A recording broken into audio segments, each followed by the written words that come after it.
नमस्ते, नमस्कार, प्रणाम साथियों। कैसे हैं आप सब? उम्मीद करता हूं कि आप लोग बहुत ही अच्छे होंगे। साथियों, समय अभी लगभग 12 बज चुके हैं और मैं आप लोगों के लिए लेके आया हूं 10वीं क्लास की जो भूगोल की जो बुक है उसमें से जो पहला प्रश्न है, पहला अध्याय है, उसमें से लगभग 50 ऑब्जेक्टिव जो आपको 2024 में पूछे जाने वाले, बिहार बोर्ड के एग्जाम में 2024 में पूछे जाने वाले प्रश्नों में से है, जो वीवीआई है, मोस्ट इंपोर्टेंट है, बिहार मॉडल टाइप में प्रश्न है। तो आप इसको देखिए और ढेर सारा प्यार दीजिए, लोगों के पास शेयर कीजिए और भी स्टूडेंट को अपने दोस्तों के पास शेयर कीजिए और इसको ढेर सारा प्यार दीजिए। तो आइए अब हम चलते हैं स्क्रीन की तरफ। हाँ तो साथियों, हमने इसके पिछले वाले एपिसोड में देखा था भूगोल के 10वीं क्लास के भूगोल के पहली अध्याय का 50 प्रश्न को हम लोग को देखा था। अब हम जानेंगे 51वां प्लस प्रश्न से हम लोग जो है कि स्टार्ट करेंगे साथियों। ठीक है साथियों, उसी प्रकार ठीक है कह रहा है। देखिए, अगर हम आपको बता दें कि अगर आपके जो छोटे भाई बंधु हैं, ठीक है, अगर वो 2025 में 25 के लिए अगर बिहार मैट्रिक बोर्ड की परीक्षा करना चाहते हैं, ठीक है, तो आप उनसे हमारे चैनल को सब्सक्राइब जरूर कराएं। ठीक है, लाइक करें और शेयर करें साथियों। ठीक है, चलिए उसी प्रकार हम शुरू करते हुए चलेंगे साथियों। ठीक है, हमारा पहला प्रश्न है, 51 नंबर प्रश्न जो है, ठीक है, 51 नंबर प्रश्न है। ये कह रहा है कि बिहार की पहली नदी घाटी परियोजना कौन है। ठीक है, कह रहा है कि बिहार की पहली नदी घाटी परियोजना कौन सा है। ठीक है, तो आपके पास ऑप्शन है गंडक नदी घाटी परियोजना, कोसी नदी घाटी परियोजना, बागमती परियोजना, सोन नदी घाटी परियोजना। ठीक है, तो आपके पास जो राइट आंसर होगा साथियों, आपके पास राइट आंसर है सोन नदी घाटी परियोजना। ठीक है, कौन सा है? सोन नदी घाटी परियोजना। उसी पर कहा गया है दूसरा नंबर प्रश्न। दूसरा नंबर प्रश्न कह रहा है कि इंद्रपुरी जलाशय परियोजना किस राज्य में है। इंद्रपुरी जलाशय परियोजना किस राज्य में है? तो आपका राइट आंसर होगा बिहार में। ठीक है साथियों, आपका राइट आंसर होगा बिहार में। ठीक है, उसी प्रकार हम कहेंगे, ठीक है, उसी प्रकार हम कहेंगे, ठीक है, 53वें नंबर प्रश्न कह रहा है कि बाण सागर नामक जलाशय का निर्माण किस नदी पर किया गया है। कहेंगे बाण सागर नामक जलाशय का निर्माण किस नदी पर किया गया है। तो आपका जो राइट आंसर होगा साथियों, यानी कि हम 52वें नंबर प्रश्न को देख रहे हैं, आपका राइट आंसर जो होगा साथियों, आपका राइट आंसर होगा सोन नदी पर। ठीक है, आपका राइट आंसर क्या होगा साथियों? सोन नदी पर। ठीक है, उसी प्रकार हमारा अगला प्रश्न है, यानी कि 54वें नंबर प्रश्न जो है, 54वें नंबर प्रश्न कह रहा है साथियों, ठीक है, कह रहा है कि प्रति व्यक्ति प्रति वर्ष जल उपलब्ध के आधार पर विश्व में विश्व में भारत का कौन सा स्थान है। कहा गया प्रति व्यक्ति प्रति वर्ष जल उपलब्धता के आधार पर विश्व में भारत का कौन सा स्थान है।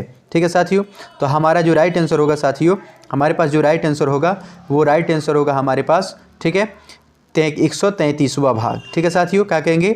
133वां भाग जो है हमारे पास, ठीक है, स्थान है भारत का। ठीक है, उसी प्रकार हम कहेंगे 55वें नंबर प्रश्न कह रहा है साथियों, कह रहा है कि इनमें कौन मछलियों के अस्तित्व को खतरे में डाल सकता है। कहेंगे इनमें कौन मछलियों के अस्तित्व को खतरे में डाल सकता है। तो आपका जो राइट आंसर होगा साथियों, आपका राइट आंसर होगा दूषित जल। राइट आंसर क्या होगा साथियों? दूषित जल जो है, यानी कि जब जल प्रदूषण हो जाएगा, जल प्रदूषित हो जाएगा, ठीक है, तो जल में रहने वाले, ठीक है, जल में रहने वाले जिसको हम कहेंगे जलीय जीव जंतु, ठीक है, जलीय जीव जंतु जो होते हैं, यानी कि जो जल होता है, ठीक है सर साथियों, जल जो होता है वो कैसा हो जाएगा? विषैला हो जाएगा। ठीक है, क्या कहेंगे? जल जो है क्या हो जाएगा?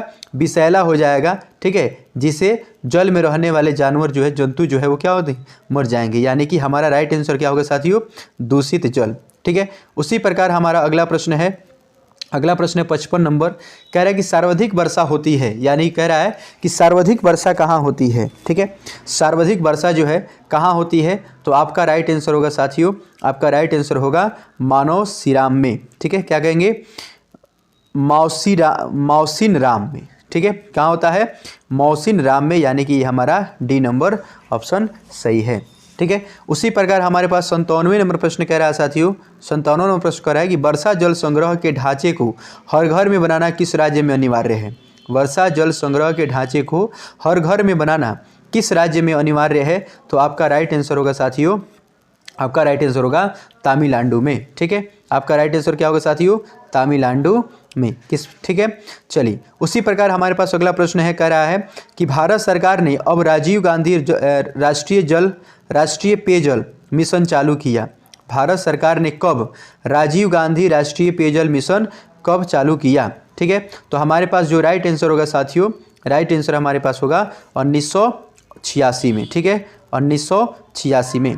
ठीक है, उसी प्रकार हमारे पास अगला प्रश्न है, अगला प्रश्न है 69 नंबर प्रश्न जो है। ठीक है साथियों, 69 नंबर प्रश्न जो है 69 नंबर प्रश्न कह रहा है, ठीक है, 69 नंबर प्रश्न कह रहा है कि एक एनजीओ को विनिको रिपोर्ट, ठीक है, एक एनजीओ को वानिकी रिपोर्ट के अनुसार 1948 में विश्व में कितने हेक्टेयर भूमि का वन का विस्तार था? ठीक है, कह रहा है कि एक एनजीओ को वानिकी रिपोर्ट के अनुसार 1948 में विश्व के कितने हेक्टेयर भूमि का वन विस्तार था। ठीक है, तो हमारा राइट आंसर जो है साथियों, हमारे पास राइट आंसर जो होगा वो होगा 4 अरब हेक्टेयर। ठीक है, कितना? 4 अरब। ठीक है, 4 अरब। ठीक है, 4 अरब हेक्टेयर था। ठीक है, चलिए उसी प्रकार हमारे पास अगला प्रश्न है, कह रहा है कि भारत में 2011 के अनुसार कितने प्रतिशत भौगोलिक क्षेत्र में वन का विस्तार है? कह रहा है कि भारत में 2011 के अनुसार कितने प्रतिशत भौगोलिक क्षेत्र में वन का विस्तार है? ठीक है, यानी कि ये हमारे नंबर प्रश्न जो है ये हमारे है 60 नंबर प्रश्न है। ठीक है, तो 60 नंबर प्रश्न कह रहा है, ठीक है, यहाँ पे 60 नंबर प्रश्न कह रहे हैं। ठीक है, ये यहाँ पे सॉरी 60 छूट गया है। ठीक है, ये हमारे पास 60 नंबर प्रश्न है। ठीक है, तो भारत में 2011 के अनुसार प्रतिशत भौगोलिक क्षेत्र में वन का विस्तार है। ठीक है, तो आप कहिएगा 21.23%। ठीक है, कितना होता है? 21.23%। ठीक है, उसी प्रकार हमारे पास अगला प्रश्न है साथियों, अगला प्रश्न है, कहेंगे कि भारत की राष्ट्रीय वन नीति के अनुसार देश के कितने प्रतिशत भूभाग पर वन रहना चाहिए? कहेंगे कि भारत की राष्ट्रीय वन नीति के अनुसार कितने प्रतिशत भूभाग पर वन रहना चाहिए? तो आपका राइट आंसर होगा साथियों, आपका राइट आंसर जो है वो होगा हमारा 33.3%। ठीक है, क्या होगा? 33.3%। उसी तरह कह रहा है कि सुंदर वन है कर्नाटक, पश्चिम बंगाल में, केरल में या फिर महाराष्ट्र में। ठीक है, सुंदर वन है कहाँ पे? तो आप कहिएगा पश्चिम बंगाल में। याद रहना चाहिए, सुंदर वन है कहाँ पे? तो पश्चिम बंगाल में। ठीक है, आपसे प्रश्न पूछा जाए, याद रहना चाहिए सुंदर। ठीक है, सुंदर से याद होना चाहिए, यानी कि बंगाल में, ठीक है, बंगाल में जितनी लड़कियां हैं सब क्या होती है? सुंदर होती है। ठीक है, ट्रिक में याद रखना है कि बंगाल में जितनी लड़कियां होती है वो क्या होती है साथियों?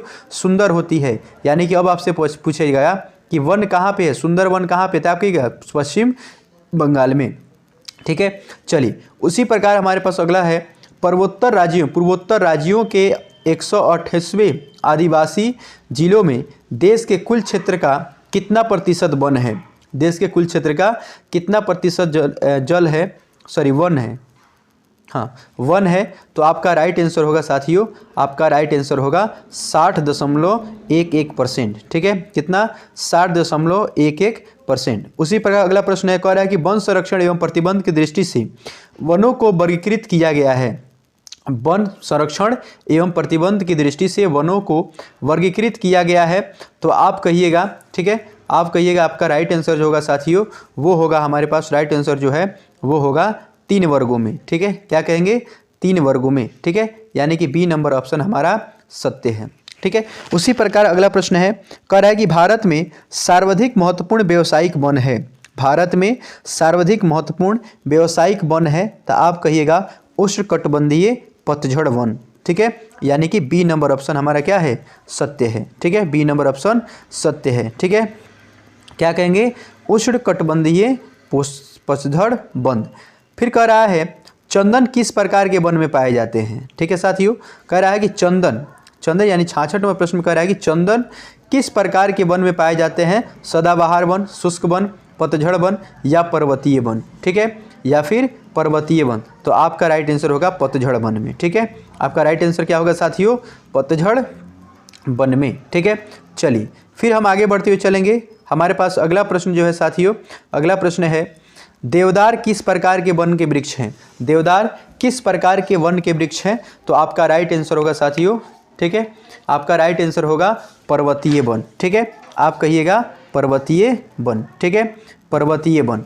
फिर कहेंगे इनमें कौन वन और वन्य प्राणियों में विनाश का कारण नहीं है? कहेंगे इनमें कौन वन और वन्य प्राणियों में विनाश के कारण नहीं है, ठीक है, तो आप कहिएगा व्यापार में वृद्धि। आप क्या कहिएगा साथियों?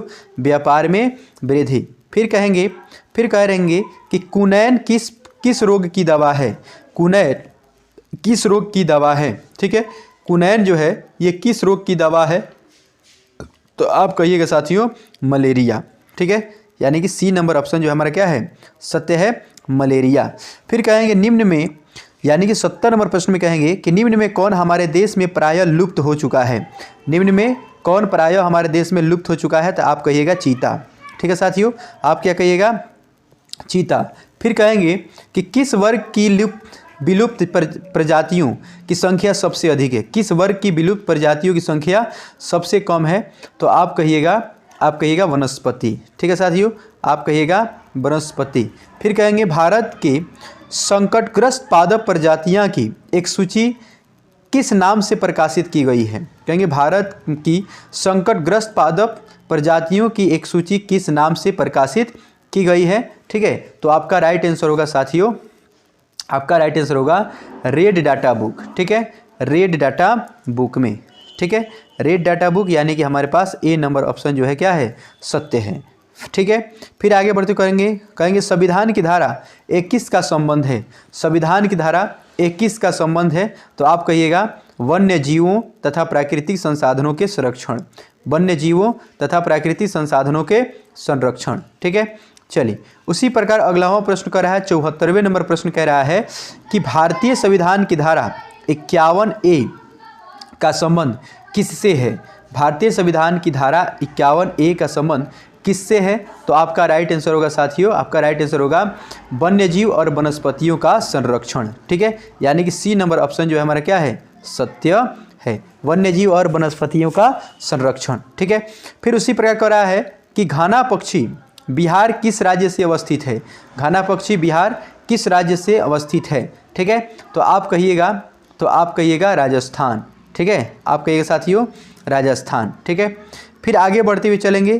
फिर अगला प्रश्न हमारे पास कह रहा है कि, ठीक है साथियों, कह रहा है कि कॉर्बेट राष्ट्रीय उद्यान भारत के किस राज्य में अवस्थित है? कॉर्बेट राष्ट्रीय उद्यान भारत के किस राज्य में अवस्थित है? तो आप कहिएगा, ठीक है साथियों, आप कहिएगा उत्तराखंड में, ठीक है, आप क्या कहेंगे साथियों? उत्तराखंड में।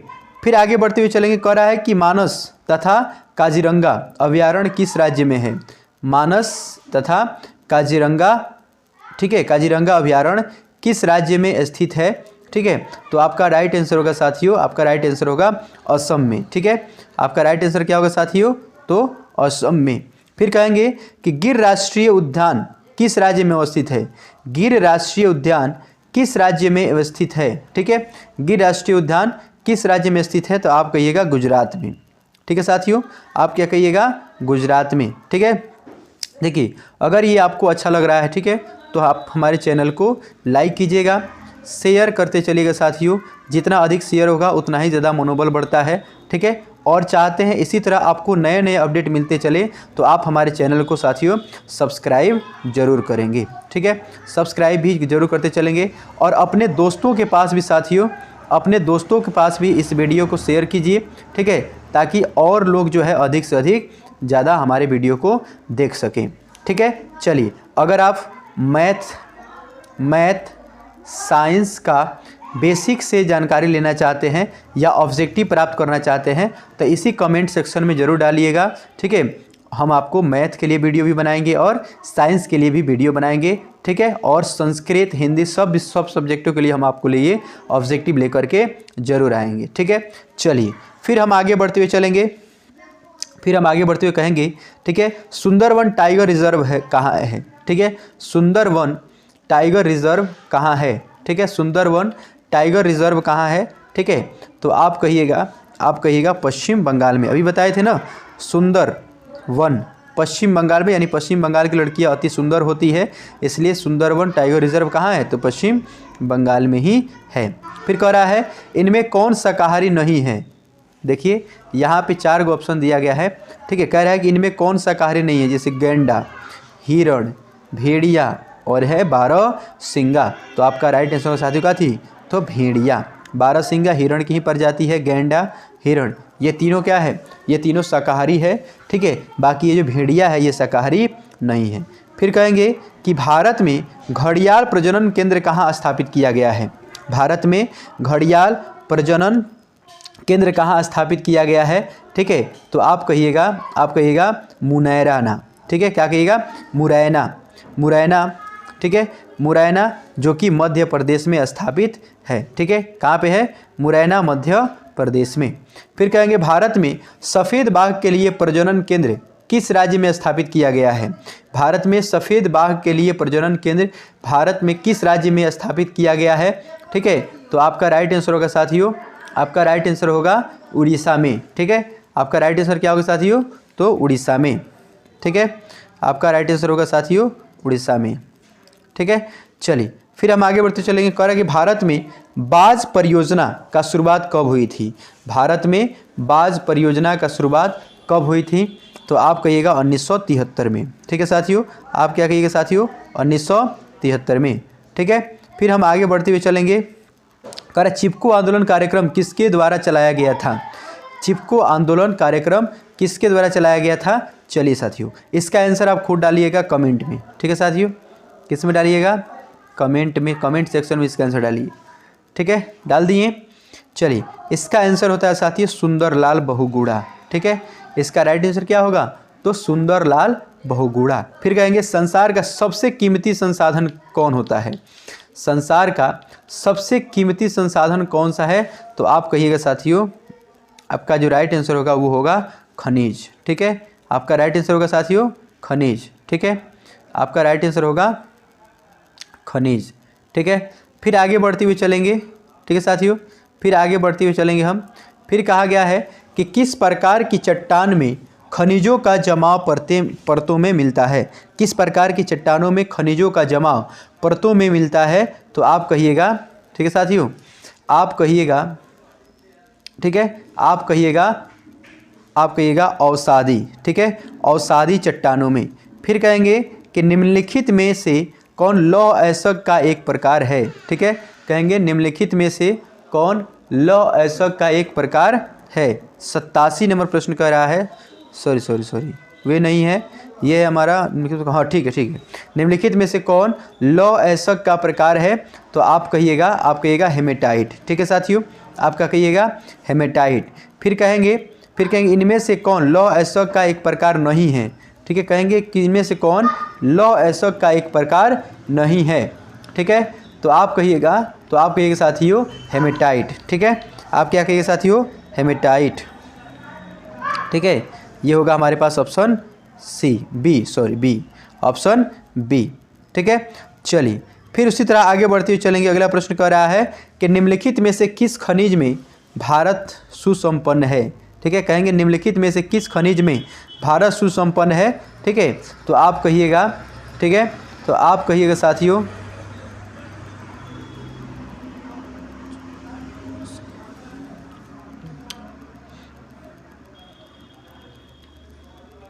हाँ, तो आप कहिएगा साथियों, ठीक है, आप कहिएगा लोहा, ठीक है। आप कहिएगा साथियों लोहा के बारे में, ठीक है।